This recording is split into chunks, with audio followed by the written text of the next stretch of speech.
इस तहजीब की नगरी, ऐतिहासिक नगरी लखनऊ में 86वें AIPOC सम्मेलन के सफल और सार्थक समापन का यह पल है। पिछले 3 दिनों से और खास तौर से कल और आज लगभग 27 वक्ताओं ने इस सम्मेलन में अपने विचार रखे। उनके अनुभव, उनकी पहलों, उनके इनोवेशन से बहुत कुछ सीखने को मिला। और आपने सुना, हमारे बीच आज यशस्वी मुख्यमंत्री उत्तर प्रदेश मौजूद हैं। उनकी उपस्थिति हमें ऊर्जा देती है, प्रेरणा देती है। इस सत्र के उद्घाटन के दौरान मैंने राज्य की GDP, प्रति व्यक्ति आय, बजट आकार में बढ़ोतरी, निर्यात किस रूप में बढ़ा है, इंफ्रास्ट्रक्चर में क्या प्रगति हुई है, सर्वांगीण प्रगति के आंकड़ों के द्वारा उदाहरण दिया था। कैसे नीति आयोग ने इस समस्या प्रदेश को, आज उत्तर प्रदेश को फ्रंट रनर कहा है, बड़ी आर्थिक ताकत के रूप में उभरता राज्य, कभी बीमारू राज्य रहा उत्तर प्रदेश, आज रेवेन्यू सरप्लस स्टेट है। ये एक बड़ी उपलब्धि है। हमारे बड़े अनुभवी लोग यहां मौजूद हैं। बहुत स्पष्ट है कि आज दुनिया की जो जियोपॉलिटिकल सिचुएशन है, उसमें अगर देश, मुल्क बड़ी आर्थिक ताकत नहीं है, सामरिक ताकत नहीं है, टेक ताकत या टेक्नोलॉजिकल पावर नहीं है, तो आपके सामने बड़े गंभीर सवाल और समस्याएं हैं। आप दुनिया के दूसरों को देख रहे हैं, देशों को देख रहे हैं। मैं कोई नजीर नहीं देना चाहता। 2014 के बाद बहुत तेजी से भारत उसी रास्ते पर है, आदरणीय प्रधानमंत्री नरेंद्र मोदी जी के विजन के तहत। उसी रास्ते आज उत्तर प्रदेश एक बड़ी और नई पहचान बना रहा है। माननीय मुख्यमंत्री जी के दूरदर्शी नेतृत्व में उत्तर प्रदेश अपना विजन डॉक्यूमेंट 2047 पर काम कर चुका है। कैसे दोनों सदनों में 27 घंटे से अधिक, या शायद 36 घंटे हैं, करेक्ट करेंगे हमारे, अधिक समय तक गहन विचार विमर्श इस विषय पर हुआ कि हम कैसे वो लक्ष्य प्राप्त करें विजन डॉक्यूमेंट पर। यह दर्शाता है कि माननीय मुख्यमंत्री जी, यह सरकार सामूहिक चर्चा और आपसी सहमति के इस महत्वाकांक्षी लक्ष्य को प्राप्त करने के लिए किस तरह सक्रिय और साकार प्रयास कर रही है। भारत, आदरणीय प्रधानमंत्री जी के 2047 तक विकसित भारत के विजन को साकार करने के लिए बार बार वो कहते हैं कि सभी सरकारों को पहल करनी पड़ेगी, तब संभव है। राज्य सरकारों को हमें साथ आना होगा।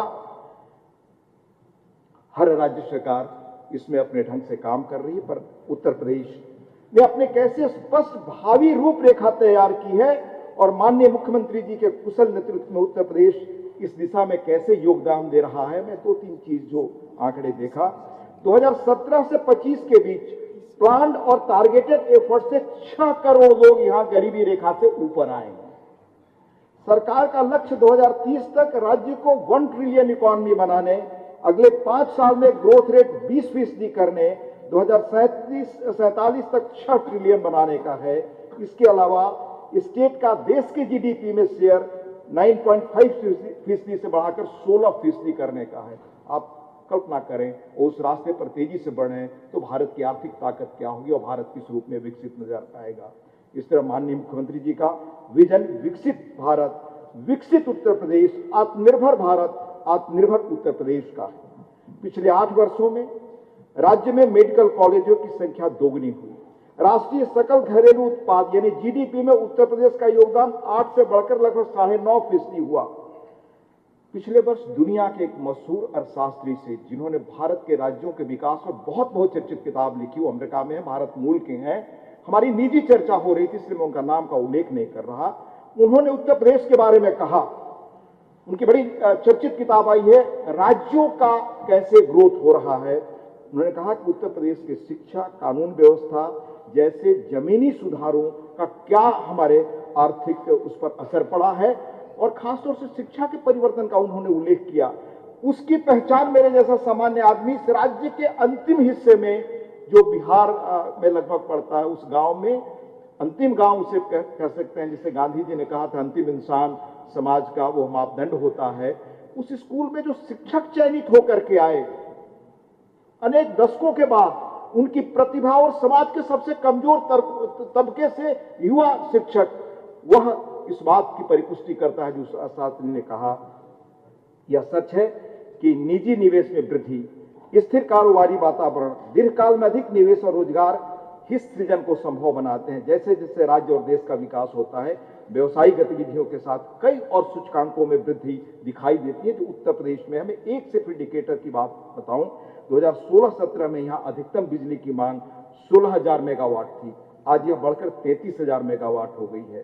समय के साथ उत्तर प्रदेश औद्योगिक हब और कॉरिडोर के रूप में विकसित हो रहा है। एआई के प्रभाव से सेवा क्षेत्र आधारित विकास भी तेजी से आगे बढ़ रहा है। माननीय सदस्यों, हम चाहे विधानमंडल में हो या सरकार में, हमारा मकसद और उद्देश्य एक ही है, आपस में विचार विमर्श, नीतियों और फ्यूचर विजन के माध्यम से देश के विकास में योगदान देना। कल चर्चा के दौरान माननीय अध्यक्ष कर्नाटक यूटी खादेर जी ने अपने बड़े व्यवहारिक और थॉट प्रोवोकिंग वक्तव्य में कई उदाहरणों के माध्यम से बताया किस प्रकार विधायकों को सदन की कार्यवाही में सक्रिय भागीदारी के लिए प्रोत्साहित किया जा सकता है और उनके कल्याण का ध्यान रखा जा सकता है। विधायकों की उपस्थिति बढ़े, इसके लिए उन्होंने कई ऐसे प्रयोग किए हैं जो हमें प्रेरित करते हैं।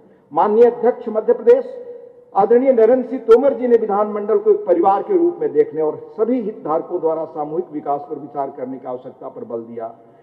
कल की लगभग 22 और आज 27 चर्चाओं ने यह रेखांकित किया कि किस प्रकार हमारे माननीय पीठासीन अधिकारियों ने अपने अपने राज्य विधानमंडलों में अनेक महत्वपूर्ण पहले की हैं और सभी माननीय सदस्यों को एम्पावर करने के लिए प्रयासरत हैं।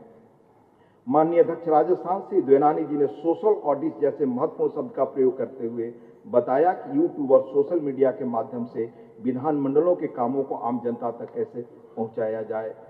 अन्य वक्ताओं ने भी इस पर जोर दिया कि विधानमंडलीय बहसों में आम नागरिक की आवाज कैसे प्रतिबिंबित हो।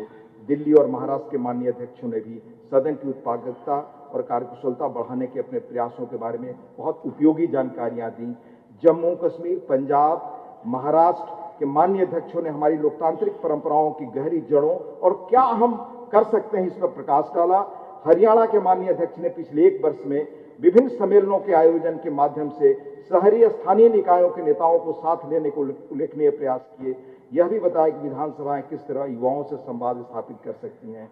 उत्तर पूर्व के कई राज्य, अरुणाचल, त्रिपुरा, असम, नागालैंड वगैरह के पीठासीन अधिकारियों ने अपनी पहल और सरकार के बारे में बताया।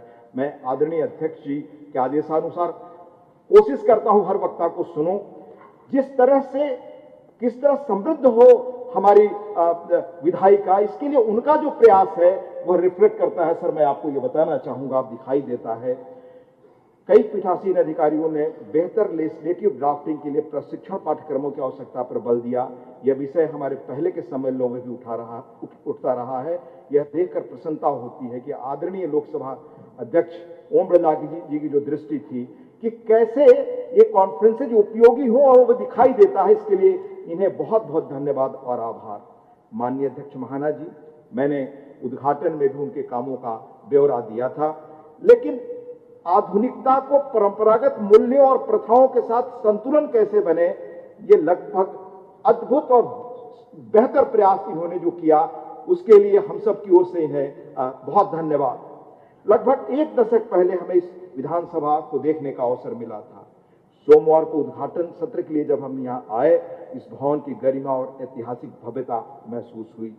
साथ ही यह आधुनिक सुविधाओं से भी सुसज्जित है, जैसे टैबलेट, सदस्यों के लिए आरामदायक बैठने की व्यवस्था और प्रोफेशनल काम करने वाली जगहें। उद्घाटन सत्र में कल हमने माननीय अध्यक्ष जी के सौजन्य से उत्तर प्रदेश कई चीजों का वर्णन तो सुना। एक छोटी सी फिल्म लघु वृत्त चित्र हमने देखा। उसका एसेंस अगर आप मुझसे पूछिए तो विधायिका का मूल धर्म है श्रेष्ठ संवाद कैसे हो, उसका माहौल यहाँ कैसे बना हो हमने देखा। समय के साथ हम रहें, आधुनिकता और तकनीकी हमारे साथ चलता रहे, उसके साथ हम गति मिलाए रखें, प्रशिक्षण का कैसे माहौल बने, अनेक पहले की, पर एक पहल और मैं उल्लेख कर दूं।